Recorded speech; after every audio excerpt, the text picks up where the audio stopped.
Thank you for doing this, man. I really appreciate it. Hey, thanks for having me. Cool room you got there. Thanks. Yeah, I'm trying to geek out a little bit and do I like shit it. that I was never able to do when I was younger. So a little bit of Yeah, it's geek beautiful catch up. setup. Yeah, really well placed. It's nice and symmetrical, and those ones on those comic books, they're so perfectly aligned.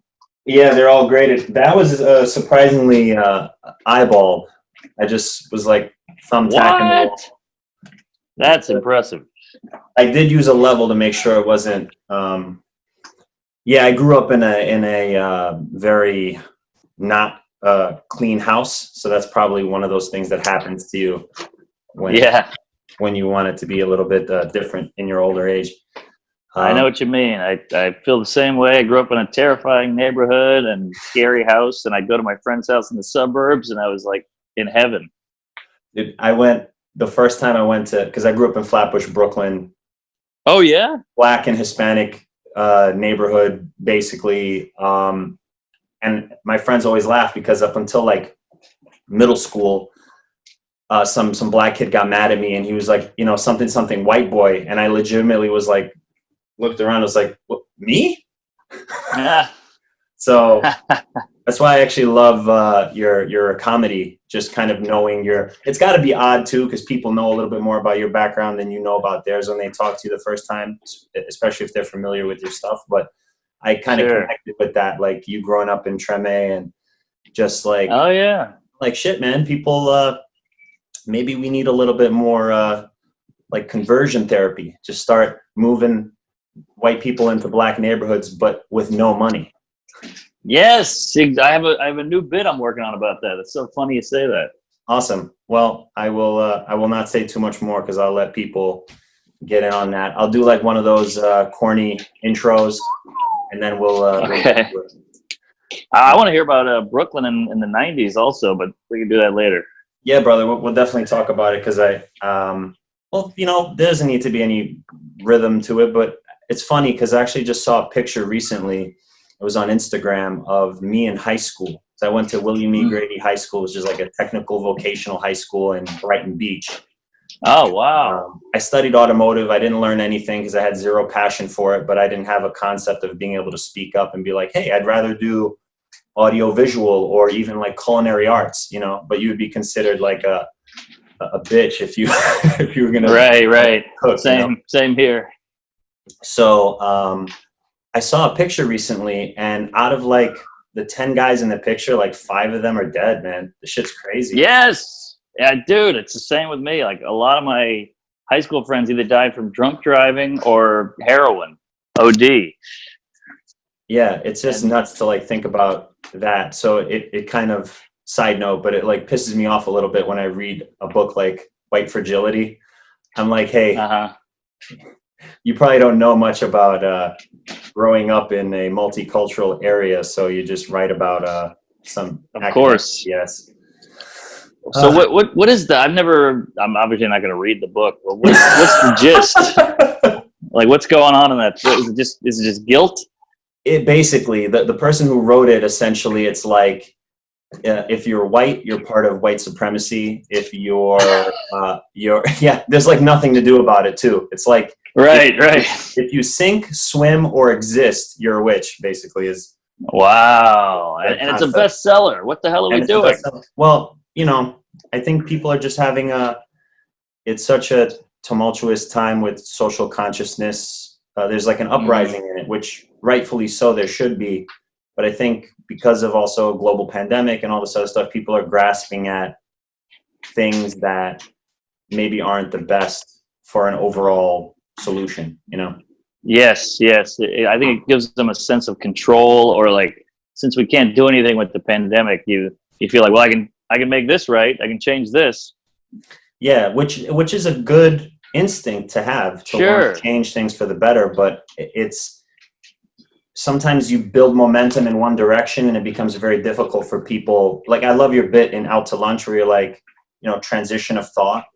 It's like, right. I grew up a certain way, and if I only thought that way, I would not have. It would be sad if like the Ephraim of 37 now thought the same way as the Ephraim of 27, as the Ephraim of 17. It's like that wouldn't be the right way to be in my mind. So yes, completely. And it's funny because people call that bit transphobic. I'm like, you're missing the whole point. It's the thing that it's hard, man. Some people, I think they can't listen with an open ear. In my opinion, you're one of the best stand-up comics out in the world today. Like you. Geez, come on, take it easy. Yeah, well, listen, hey, it's my show. I can. Also, I think I might be a Tuesday. I don't know how quick that happens, but I started listening to the show with you and Joe List, and I think it might have been instantaneous. Oh, great! Yeah, it's funny. I was talking to Chris DiStefano yesterday, and we were saying how there's all these quote unquote comedy podcasts, and they're so not funny. There's no jokes, and like you're calling this comedy. Where's the funny? And so me and Joe are just like, got to have a joke every 2 seconds. Got to be silly. Got to be wacky, goofy, because comedy's in a weird place. I love it, man. I think you're like if they took. You ever read those old joke books, the truly tasteless joke books? Oh yeah. I grew up on those. Those were in the house. All my siblings are older than me, so they're about my brother, who's the second youngest, is 9.5 years older than me. So they would look at they would read that. They would listen to like Dice Clay and Eddie Murphy and all the different, George Carlin, like those kind of guys. And I feel like when I listen to your comedy, it's like someone took Seinfeld and dipped him in like a gumbo of like all the spices of those right crazy comics, Yeah, I like his structure, but I also like the ideas of Louis C.K. or Greg Giraldo or George Carlin. So why can't we have what's the deal with, but about Jews? You should. I mean, listen. They exist. They're real. They're real people. Right. If you say their name more than once, they won't appear just in front of you. Right. I never got that, especially not on Saturday. But I never got that whole like, hey, I'm not going to talk about this. I'm like, why not? It's out there. It's all fodder. It's all open game. Yeah, man. I'd much rather open conversation with people and kind of get over that general awkwardness that exists. But I guess maybe that's just the way I look at it, and I always hope for the best in regard to that. All right, so Here we go. Welcome to the Artist Dojo, where we will be discussing what it means to be an artist in today's world and how one navigates that journey. I'm the host, Ephraim Jambalai, and today's guest, in my opinion, is one of the best stand-up comedians in the world today. Check out his special Out to Lunch on YouTube, Mark Normand. Geez. I appreciate it. I feel weird.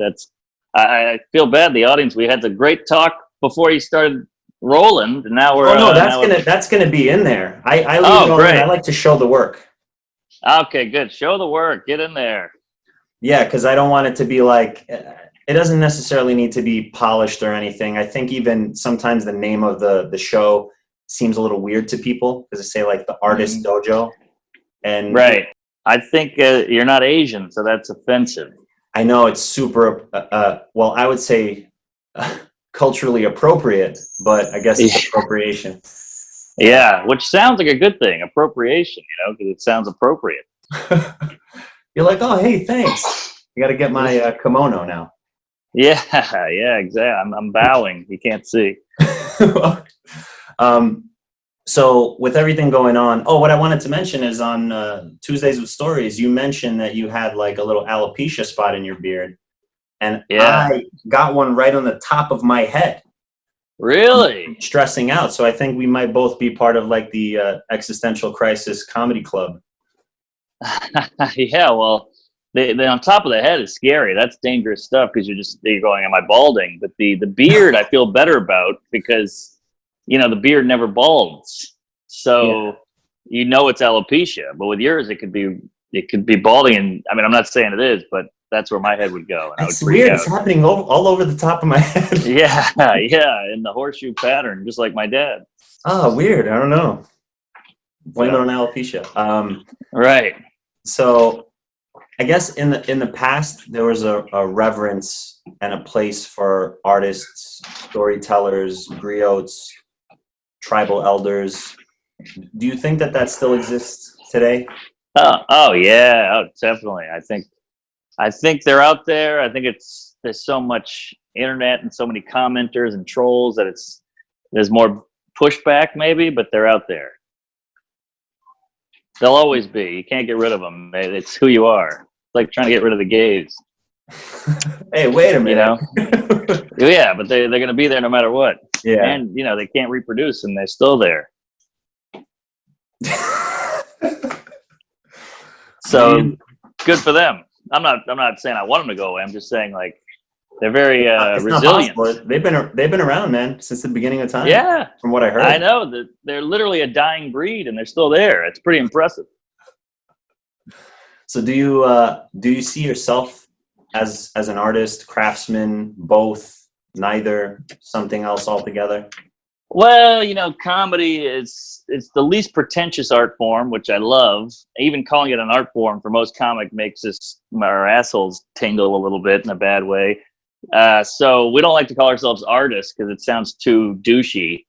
But I think it is an art form if you really work on it, because it's got to be relatable, it's got to be hilarious, it's got to be clear and understandable, it's got to be accessible. So that's the hard part. Everybody goes, "Hey, he's a funny guy," but Bill Burr is not just a funny guy. He's also a structure.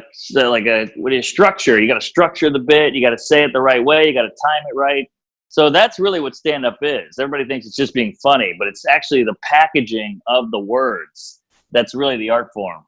Well, so I'm an actor as well, and when I do it, even sometimes when I say it, I'm like, ugh, because you end up getting lumped in with like if you say you're a comedian and then you somehow get lumped in with like half the people that have Netflix specials, in my head, that doesn't compute to me. I agree. Everyone's got comedian in their Twitter bio, and I'm like, you did comedy once, you bombed horribly, everybody hates you, and now you just yell at people about comedy. You're not a comedian. Yeah, so then when I think of like people who, like some who you've mentioned, like Bill Burr or Chris Rock, how many times they've ran a bit or an hour of work in order to really tighten it up to then put it out there. It's kind of the same thing, at least for me, in regard to acting, where my hope is that the work I do is received as art, that hopefully there's enough craft within it that at some point it's like, oh, I've hit a point where this might have reached artistry, but that also makes me tighten up, like you said, I'm like, ugh. Yeah. But I don't want to dismiss it, because I think I've dismissed it for such a long time, where I'm like, oh, you can't call this art, but then you see it and it exists, and there are people who, when they're doing it at the highest level, you're like, oh shit, that's art. Yeah. Well, stand-up is so cool, because how many shows are there of like inside the actor's studio with the fucking classical music coming and the guy with the beard and the suit, and he's got a stack of questions, and they're like, I had to find my motivation and my emotions, and it's like, shut the fuck up. You pretended to be JFK for 20 minutes. Nobody gives a fuck. You put a wig on, you put a suit on, like somebody put makeup on you. They said cut. Then they took the best version of the 17 takes you took. I mean, anybody can do that.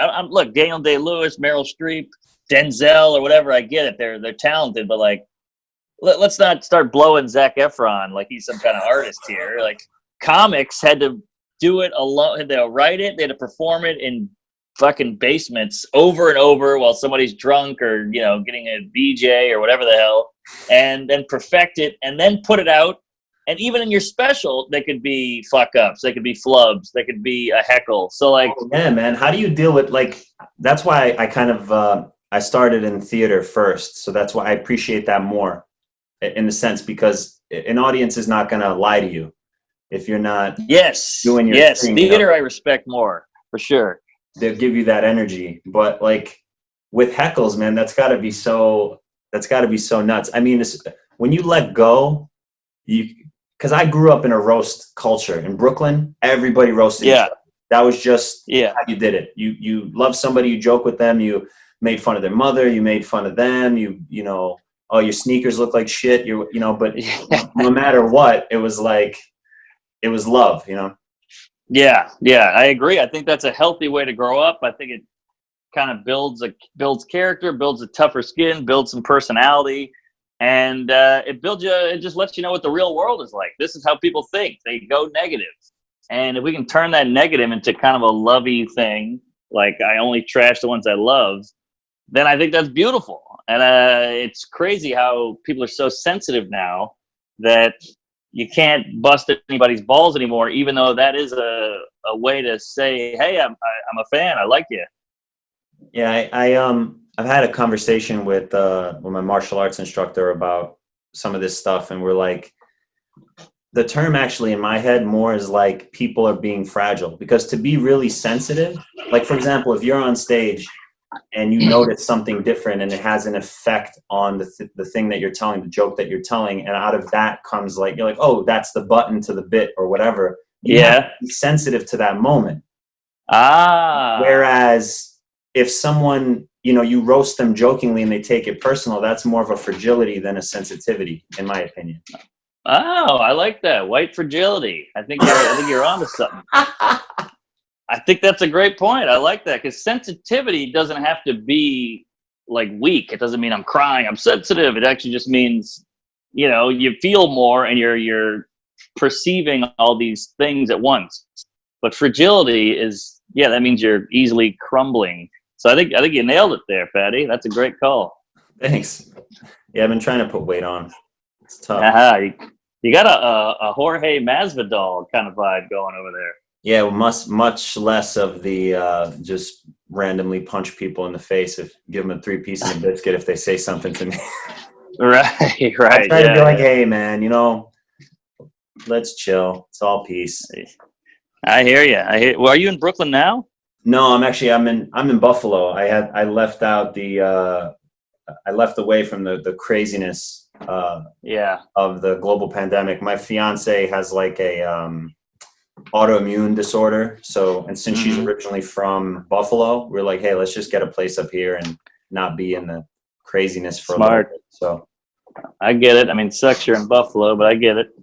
Yeah, I mean, it's nice right now, but the winter is gonna be, I'm gonna turn into Jack Nicholson from Shining, just kill everybody. Yeah. So wait, how old are you? 37. Oh, nice. We're the same age. I'm 36. So yeah, we're both a couple of 90s douches. Yeah. I mean, it's funny because coming up in the 90s, my siblings were older, so I gravitated towards a lot of the things that they liked. So then I liked things that were like from the 80s, but then I had like, one hand in analog, one hand in digital, and it just felt like such a different, like we're this odd little mid-space generation, I think, that might remember the world a way that younger generations won't, Definitely. And I'm so thankful that I grew up, I guess, half my life without internet or social media. I mean, I'm so grateful that we were kids who could just run around. Like no one had a video camera on them. No one had a phone on them. No one had GPS or Uber or whatever the fuck. And you just jumped. I mean, you played some video games. You played Super Nintendo every now and then, but you were outside. You were running around and just living your life freely, and you weren't like inundated with news and comments and likes and retweet, all that shit. I remember that sucks for kids now. It was a little different because I remember very early on there was a lot of like freedom. Then my dad passed away when I was 5, so then my mom was just scared as shit to like let me out because it was constantly it was just a bad neighborhood. So I would be like playing video games and reading comics and stuff like that. So that helped me a little bit through that time. But right in like my teenage years, right prior to going to college, that's when I started getting my fill of like, oh, I'm going out, I'm going doing stuff. And that was still right in that crux of time. So. All right. Yeah. Well, that's good too. Because also I feel like if my kid's into comic books and that shit, I don't have a kid, but if I did, I would love that, because it's all art. It's all escaping. It's all creativity. And you're just consuming all this cool, ideas and illustrations, and you're reading still. I think that's all good. Well, ideas that people are trying to push today were being like explored in comics and other things in the early 90s. Like there were Oh, really? superheroes with disabilities, and there were Oh, trans characters in video games, like, right. you know, stuff that now is getting kind of smashed in people's face. Then it was part of a story. It was just like, hey, this That's a is good what it point. is, you Yeah, a know? lot of anti-bullying. I remember like Stan Lee, Brooklyn Jew. He was all about, you know, diversity and not having racism and all that shit back in the day. Your I love the story of your nanny.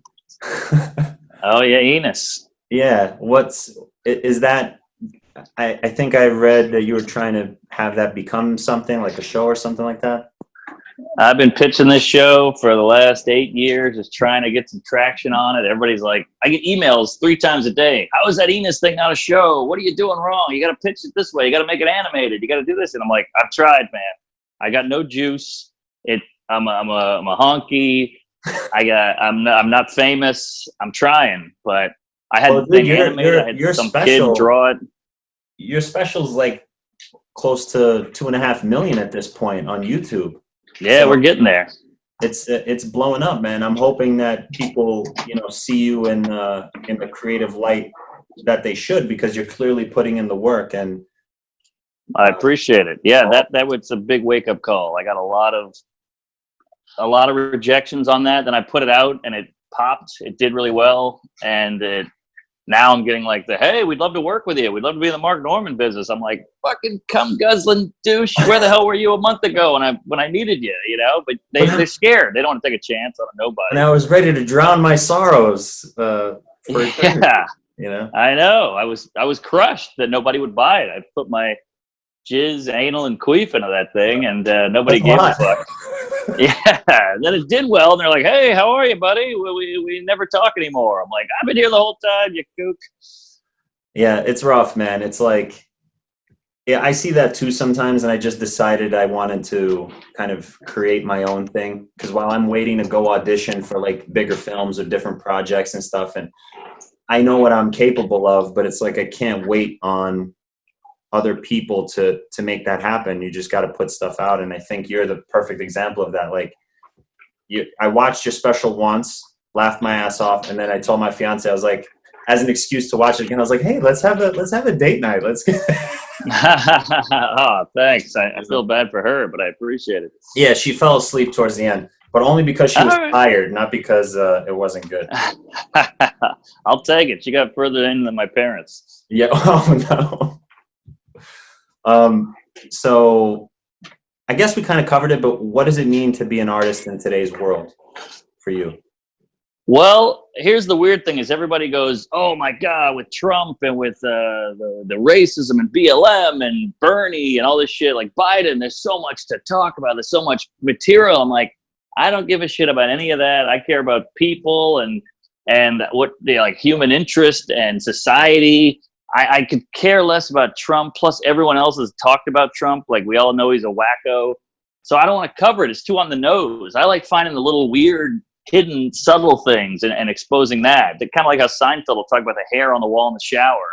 I want to do that, but, you know, more about people or little things in society. And so I think being an artist today it's cool in the way that you can put your own shit out there. That's amazing. And there used to be these gatekeepers. There's probably brilliant comedians, brilliant artists, brilliant writers who never got a chance before because there was no YouTube or there was no self-publishing or you know, social media to just put your shit out. So in that way, it's great.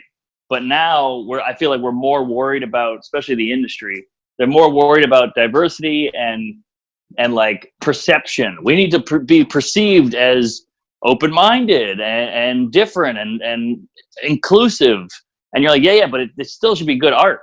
Like, it's weird to just put a guy up because he's black when there's so many funny black artists. You know, like, you're doing a disservice to black people by just putting up a guy because he's black. Yeah, when there's so many funny black people. It's yes, the illusion of diversity versus actual diverse thought and action. Right. And look, don't get me wrong. I've gone to a lot of shows where there's 9 black guys on the bill who all look and sound like Hannibal, and they're like, look how diverse. I'm like, this is the opposite of diverse. They all look the same, they sound the same, and they're all just a skinny black guy. Like, this is not diverse at all. You don't even know the definition. So it's a weird time, and I think everybody's overcorrecting and the pendulum swinging up my ass and all that shit. But yeah, I think funny should win. I mean, look at a baseball team or a basketball team. We got these 7'2" black guys on the team, not because they're black, because they're the best players, and everybody's okay with that. I'd like everything to be that way. Yeah, I think we'd be the shortest people on the team. Oh, for sure. Yeah, I mean, we wouldn't even get picked. We'd be the towel guys. Yeah. Was there? I don't know. Is it that weird? I grew up watching Ellen and Carol Burnett and Madeline Kahn and Dave Chappelle and Chris Rock and Richard Pryor and Eddie Murphy, like Bill Cosby, whoever the hell. That's a weird one, but I don't know. I was never like, I love this black guy. I was just like, oh, I love Chris Rock. He's fucking hilarious. I felt this when I was growing up. I watched martial arts movies all the time. Same. And I would watch Bruce Lee, and Bruce Lee was like, at the time and even now, is still like this altruistic badass hero. And I never looked at him once and said, oh, I like the Chinese guy. Yeah, of course. I was like, he's awesome. Like, Bruce Lee is awesome, you know? And I think it doesn't take away if you identify with something. Like, you know, my family's Albanian. I grew up in Brooklyn. I'm Muslim. I could say all the things that, you know, perception-wise make me unique, but I'm not going to also like not look at something else and dismiss it or point it out extra because, I don't know, it's odd to me. Yeah, I agree. And look, don't get me wrong. There's been a lot of shit in the past of like, don't put this guy on, he's Muslim, or don't put this guy on, he's brown. Who's going to relate to that? Then you always have these people who grow up later, like brown people grow up later and go, there was no one on TV who looked like me and blah, blah, blah, which sucks. So I am aware that exists. But the beauty of it is now, if you're a brown guy or gal and you're talented, just put it out yourself and let the public decide. And that's what we can do now that we couldn't do before. So that's huge. Or even if it's just a feeling of expression, like I'm doing this, you know, I don't suspect that it's going to be, I just want to be able to have these types of conversations with people. I don't think it's going to be the next anything. And I personally don't care if it is. I just want, if anyone's looking for like a conversation about art or what it is to be an artist, or like my 17, 18-year-old self trying to like, you know, growing up in a family that's blue collar, like Albanian superintendent. Yeah. They had no concept of like art. They're like engineer. Right. Yes. So maybe if the conversation helps, you know, someone along that path, then that's kind of putting my positivity out there a little bit. I completely agree. Totally. Yeah. But was there a specific moment you realized that this or comedy is what you wanted to do with your life? And could you share what that moment was? Sure. I mean, I was I'm from Louisiana. I'm a nobody. I have such a shitty, weird upbringing, and then I had low self-esteem and all that shit. So I was rudderless. I failed at everything. I tried, maybe I'll do this job. Maybe I'll do that job. I failed at everything. I was a big labor guy. I was a furniture mover. I was a janitor. I was a busboy. And so I was like, what am I going to do? Am I going to be a UPS guy? Am I going to be a hotel bellhop? Like, that was where my head was at. And my dad kind of pulled me to the side angrily and was like, you want to be a bellhop? What are you doing? I wish I was your age. You got your whole life ahead of you. You can do anything you want. You're going to pick bellhop? And I'm like, well, I got no skills. And he was kind of like, just try some shit. You used to be in theater as a kid. You like theater. And I'm like, yeah, but I'm not going to be an actor. I don't even like acting. And he's like, well, I feel like you have expression, like you have something you want to get out there, but I don't know what it is. And comedy I always loved, but I always looked at it like being an astronaut. Like, well, what am I, Steve Martin? What am I, Bill Cosby? Am I Seinfeld? That's insanity. That's a whole nother light year away. I don't know those people. But I just said, fuck it, I'll try an open mic. I got nothing else going on.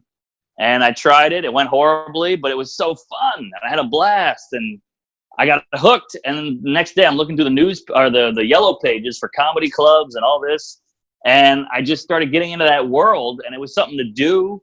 because when you're like a young boy, 19, 20, 21, you need something to do, or else you'll just light a fire in the street while drinking a 40 and looking at a porno mag, You just get a black trench coat if you don't do anything. Yeah, exactly. You get a chain wallet, some fingerless gloves, and a Mountain Dew, and some weed, and you got a night. But I just needed something to do. I needed a group. I needed a hobby. I needed a hang, a crew.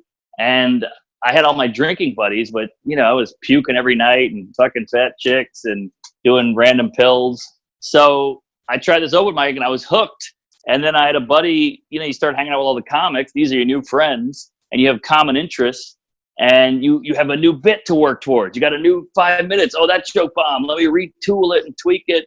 And now you're off and running on a new project and you have something to look forward to. We got that show tonight. It's a 3-hour drive. I can't wait. We'll get a couple beers and drive up and see what happens. And hopefully we do well. And it was just, it made life worth living. And then they said, I'm moving to New York. And I said, I'm going with you. Now that's a whole new adventure in your life. Now you got to live in Brooklyn. We got mugged. We got bed bugs. We got the whole thing. And welcome to Brooklyn. Yeah, exactly. Crown Heights, baby. Oh, yeah. And then now, I'm doing a real comedy club. Oh my God, they gave me $20 to do a set. I told jokes. I got money for it. What the fuck? Now I'm never leaving.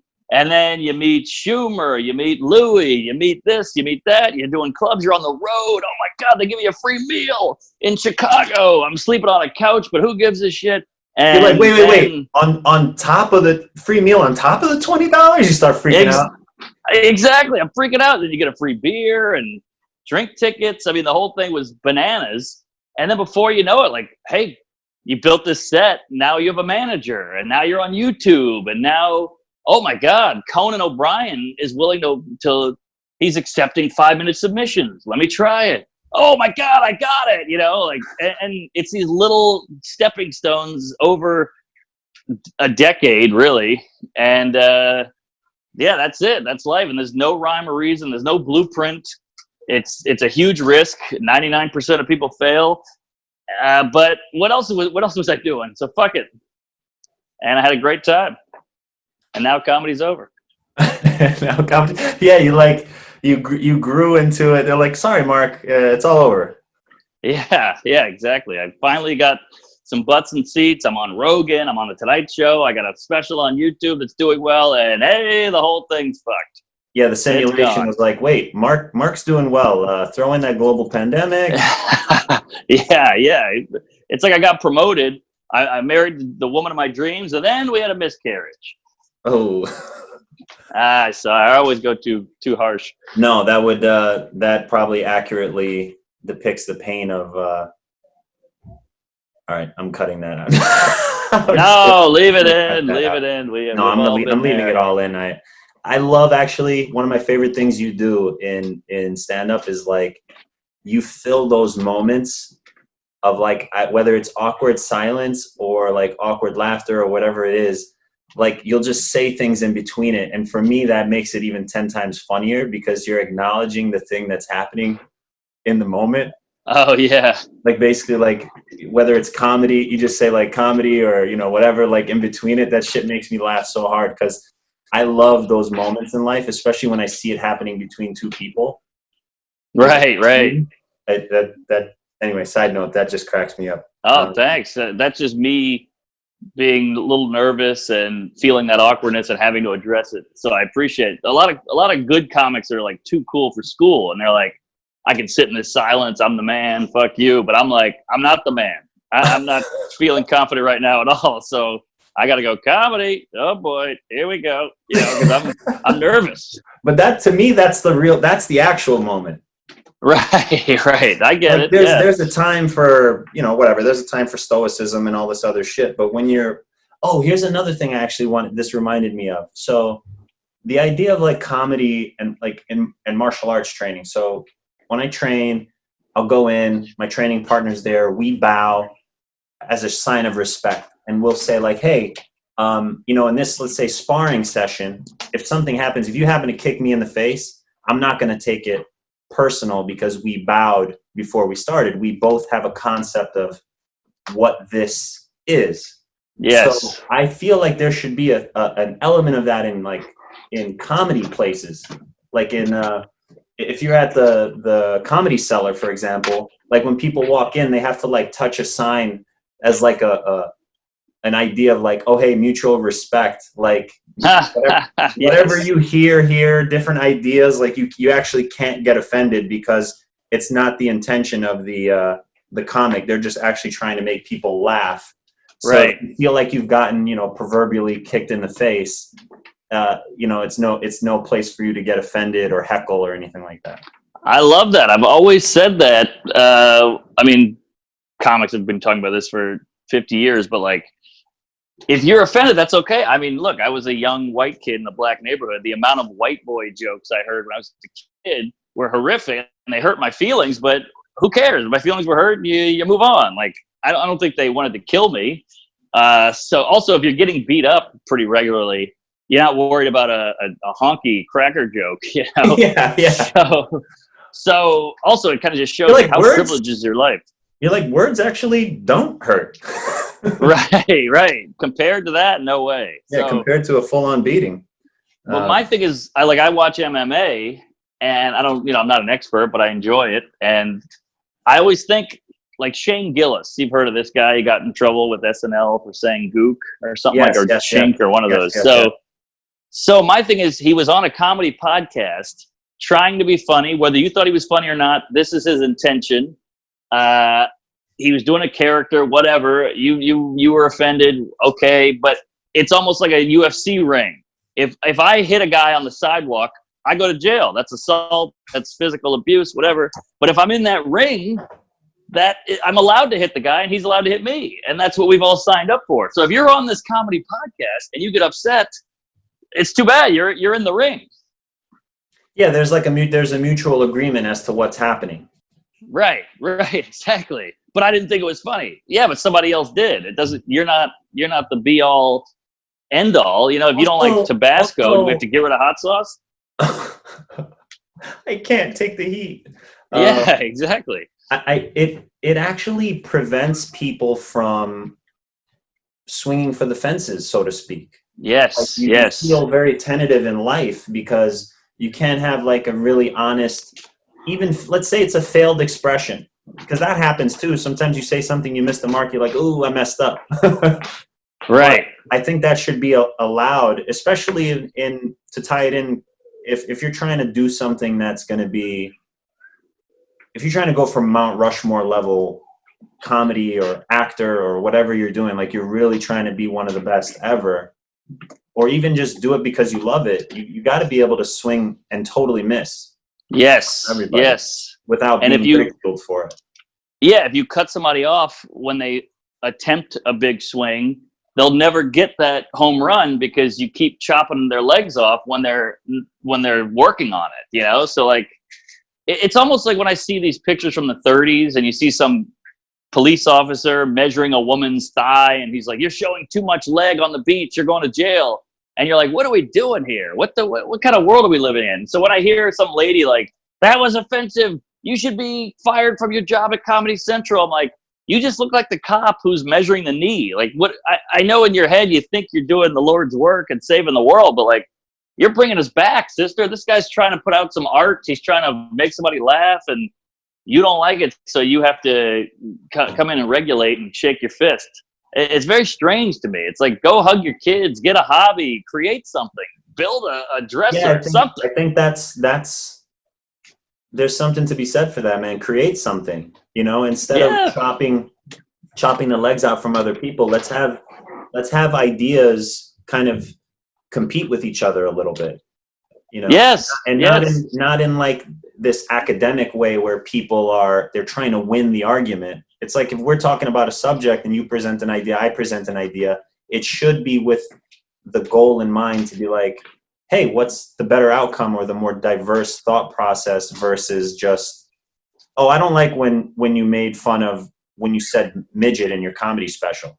It's like, right, you're making a point, Yeah, I know. I thought we were all adults here, and it's like such a paint by number Pavlovian response. Like, wait a minute, you said midget is bad, kill this guy, and you're like, I know, but you gotta there's nuance here. You got to think about it. I'm a comedian. I'm on stage. I'm making a point. I'm making a joke.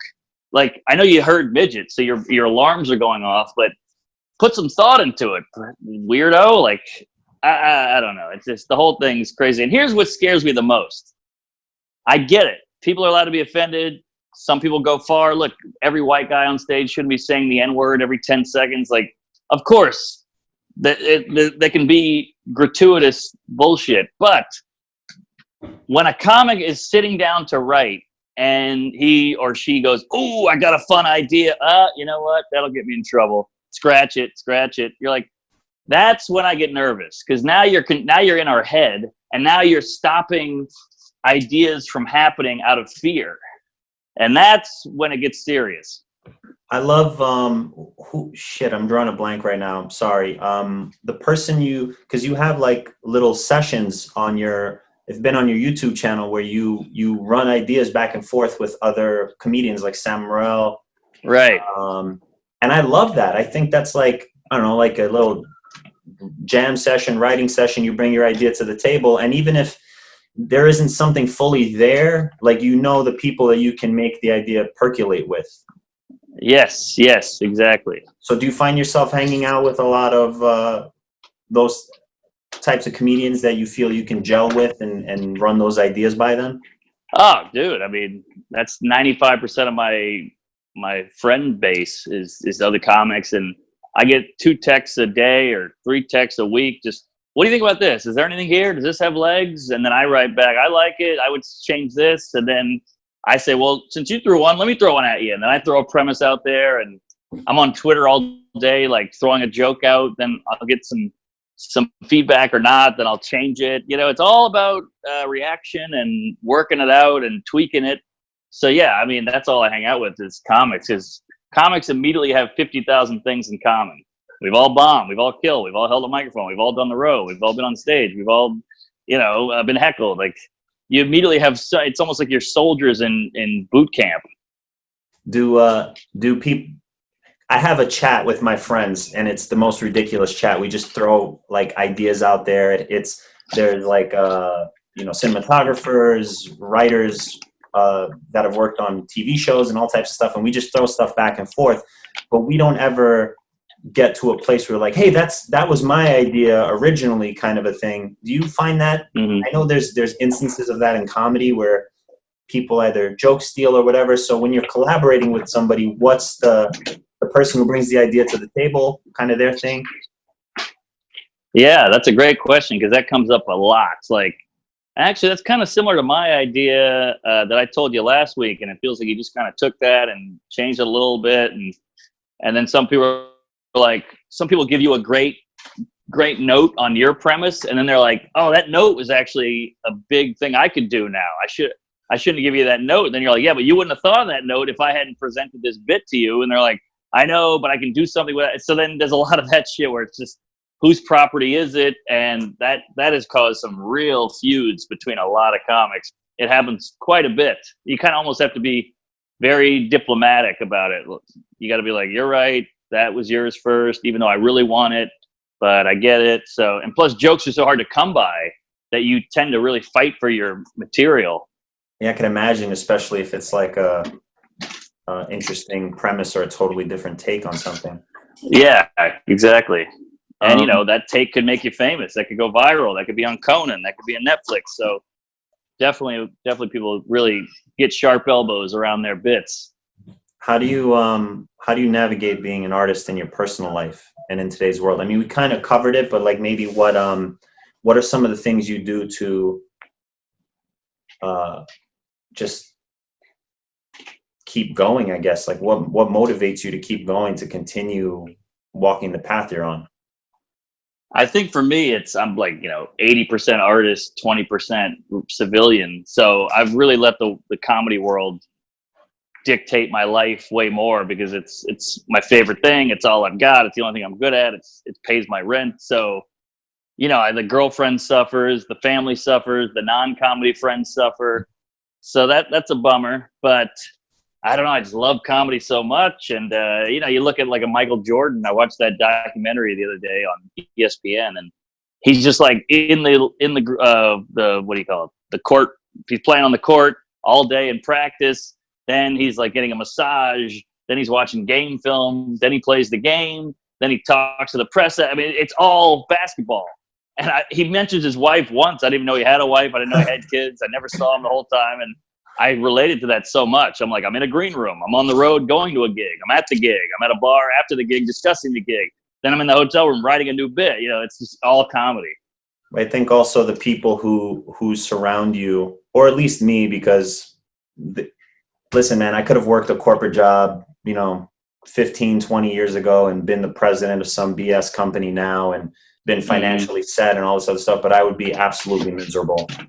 So that everyone that surrounds me, at least the ones who understand me, know that, like, hey, this is just what I got to do, man. Out of the nearly 8 billion plus people on this planet, statistically, everyone can't fit in the same thing, Here. Well said. They always say life's too short. I don't think life is short. I think life is long, but I do think it goes by quickly. So I think go with your gut. If you want to bail out and do your own thing and not work at some CEO bullshit, I think good for you. And look, here's the problem. Everybody goes, I got a decent job, but I hate it. I hate my cubicle. I hate the fluorescent lights. I hate my boss. I'm thinking about just jumping ship and starting some venture. And I'm like, do it, but you got to do it. You got to go all the way. They think, I'll get out. I'll be some artist. I'll get laid. I'll have a studio and I'll grow a mustache and I'll start painting.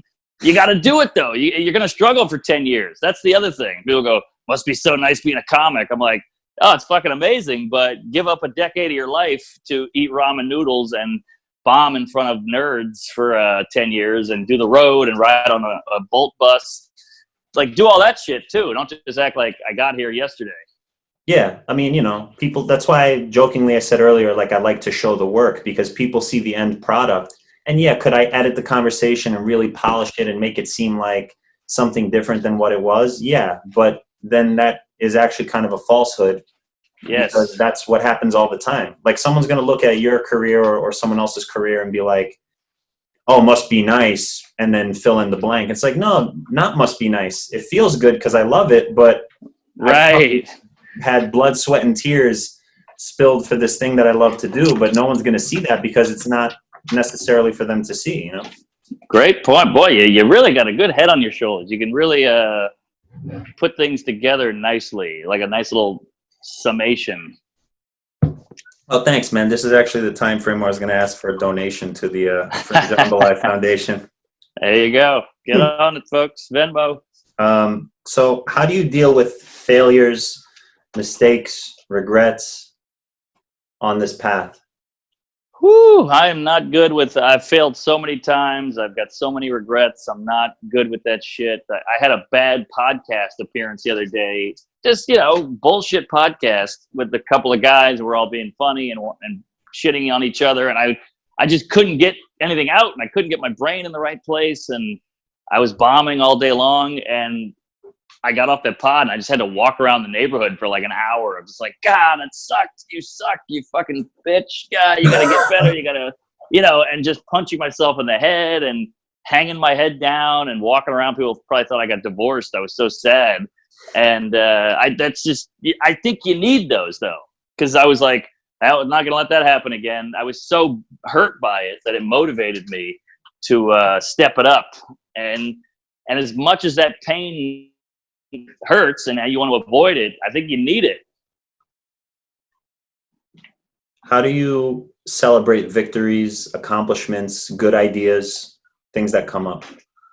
Oh man, when you get that good idea, it's very rare, but when that joke just hits you, and it's the best feeling in the world. I just celebrate in my own head. I don't really go out and drink. I mean, I drink anyway, so like I don't really do that. I just kind of have a little party in my own body, like, oh my God, this is great.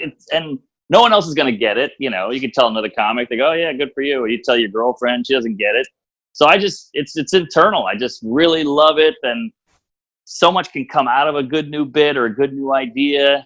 And it can feed you. It can get you money. It can get you praise. It can get you exposure. So like, to me, a brand new idea or a new that's killing, and it's like a great original big bit, like that trans bit with the midget.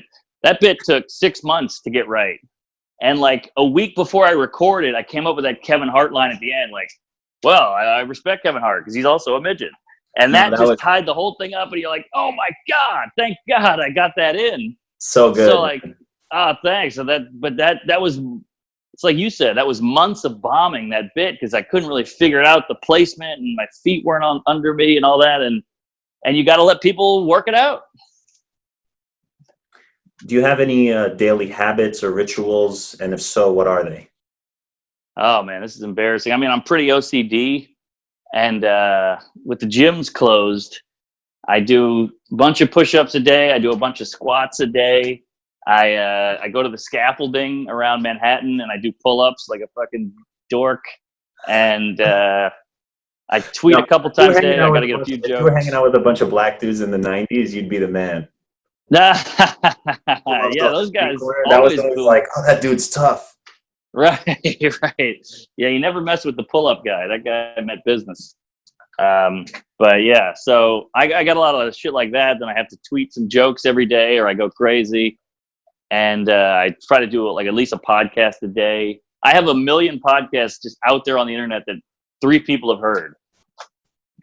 What do you do when people like? Because you tweet out some really great jokes, but then I'll see like a meme like a day or two later, like someone else posts, like, that's Mark Norman's joke, man. I know. It's fucking those memes, man. These memes are brilliant. There's some amazing memes, but they'll just take anything. They don't give a shit. So that has really hurt comedy, like the Fat Jew and Fuck Jerry, all those cunts. Oh, yeah. But what can you do? I mean, also saying on a stage is better because you can't really do that with a meme. You can't just put it up on a stage on the screen. So we still get to say it out of our mouth, and it's connected to our face, which is connected to our career. So fuck them. You can put your little drawing of Michael Jordan crying with the funny word below it. I lost you there. Could you repeat that? It broke up. What do you think is the most misunderstood thing about you, personally or your artistry, both? Oh wow, that's a good question as well, there, Fatty. I don't know. I don't know what people think of me really, so I can't speak for them. But I think sometimes people think I'm being mean in my act when I'm just trying to be funny. I'm just trying to get a laugh. I'm trying to turn a word into a joke and twist the turn a phrase or anything. So it's all mechanics I'm doing. Everything's mechanical, but they act like, hey, that's mean spirit. I'm like, no, I just took that word and it happens to be a dicey subject, but I was just trying to make a joke out of this and that. So that, I guess that could be something. People think I might be being a douche or being a dick, but I'm not. I'm just literally trying to use a pun. You said trans, I said transatlantic. Like that's a flight that keeps changing in midair, or something. They're like, oh my God, how could you say that? I'm like, well, I don't care about trans. I don't give a shit about them. I'm just saying I got the word trans in there, so I'm going to make a joke. Well, it's all mechanical. You and Joe List do that a ton on Tuesdays with Stories. It feel like it's just like a stream of consciousness at times. Yes. Yes, exactly. You just say a response to it. And I love that because there's so little of that these days in my mind. Yeah, thanks. But people can spin anything. You go, hey, I heard you blacked out last week. And you're like, whoa, African American out. And somebody's like, oh, you don't care about Black Lives Matter? I'm like, no, I wait a minute. Black. Yeah, I made African American out of it. I thought that'd be funny, and then they just go off on their own bull. It's like Bill Burr says, everything is cut with your childhood and your thoughts, and then it goes into your brain, and I got to deal with how you feel about it. That's a lot of stuff to deal with, man. Oh yeah, we're all fucked up. Coffee or tea? Geez, that's an insult. What am I? Hard liquor? Limey? I like coffee all day long. I just started drinking coffee when I was 33. I held out my whole life. Nice. And I said, fuck it, I'll try it. And now I do it every day. Yeah, I never touch tea. Yeah, I try if the insomnia is really kicking in, I'll try to hide having chamomile tea so nobody thinks I'm extra effeminate. Right. I love iced tea, but yeah, the chamomile, I feel like I'm not getting anything. I'm like, I got a hot cup of water with a dirty bag of grass in it. This feels wrong. What would be the perfect expression of your career? You know, Mark Normand at 100 with a robot body. Well, you're already halfway there.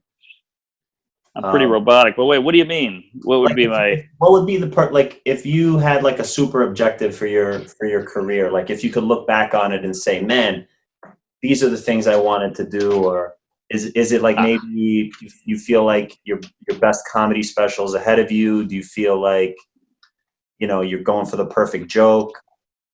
Yeah.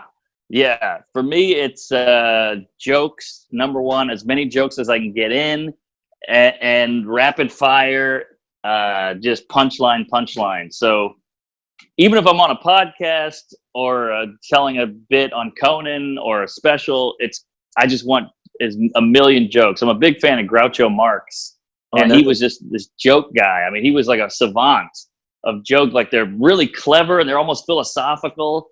And he has this. I just watched him on YouTube today. He used to have a game show, and he would fuck with the audience. And there was this hot lady on, and she was like, "Oh yeah, you know, I have 10 kids. It's hard just trying to keep your feet under you." And he's like, "Well, if your feet are under you, it's harder to have a kid," or something like that. And I was like, "Oh, I love that." You know, basically saying like you got to be laying down to get laid or whatever the hell. But I mean, this is in the 50s. Like brain, like some people just have a brain that is firing on all cylinders at all times. Yes, exactly. Like you watch Conor McGregor and you're like, how did he think to do that in like a split millisecond and dodge that punch and then uppercut and do this and that? And it's the same with comedians sometimes. Like, how did he think to twist that quickly and that smoothly? You know, it's word combat almost. Well, also when he roasts people, it's really funny too. Like not just when he's fighting, but sometimes he'll roast people, and you'd be like, "Holy shit!" Yeah, that's true. That's true. I hand that over to the Irish. They're just like a ball busty people and blue collar. They're called the N-words of Europe. So they're gonna be funny. Albanians get that one too. Oh, there you go. Yeah, Hey, you got John Belushi. He's Albanian. Oh, he was. That's true. I guess you got Jim. Technically are in essence, but he wrote it till the wheels fall off, literally, man. Oh yeah. He was an animal. Thank you for doing this. I really appreciate it. I could definitely be asking a lot more, but I don't want to take up too much more of your time. Check out Mark Normand's comedy special, Out to Lunch, on YouTube. It's free. It's better than the vast majority of comedy specials that are out there, and it's for free. So don't waste your time and go check it out. Check out Tuesdays with Stories, where Mark and Joe List kind of co-host this really funny, ridiculous podcast. It's actually funny in a comedy podcast, so check it out. Thanks. What a concept. And then I'll also put the link to the story of Enos, your nanny, because I don't want to cover it so well on Joe Rogan's podcast that it's like, listen, if you guys don't know about it, listen to it and maybe shout out all over social media, because Mark should definitely have this be a show. I think it'd be like a kind of a world-changing thing. Oh, geez. Thanks. Wow. Come on, man. This is getting gushy. Listen, you know, I'm secretly just trying to have sex with you. That's really what it is. Hey, I'll take it. If this is what it's like to get hit on, this is pretty good. I don't know what the women are bitching about. Thanks again, man. I really appreciate it. Yeah. Thank you. This is fun. And you're a bright guy. And I'm sorry if I can talk about comedy for 10 hours. So I hope I didn't get too not at all, man. technical. I would totally be.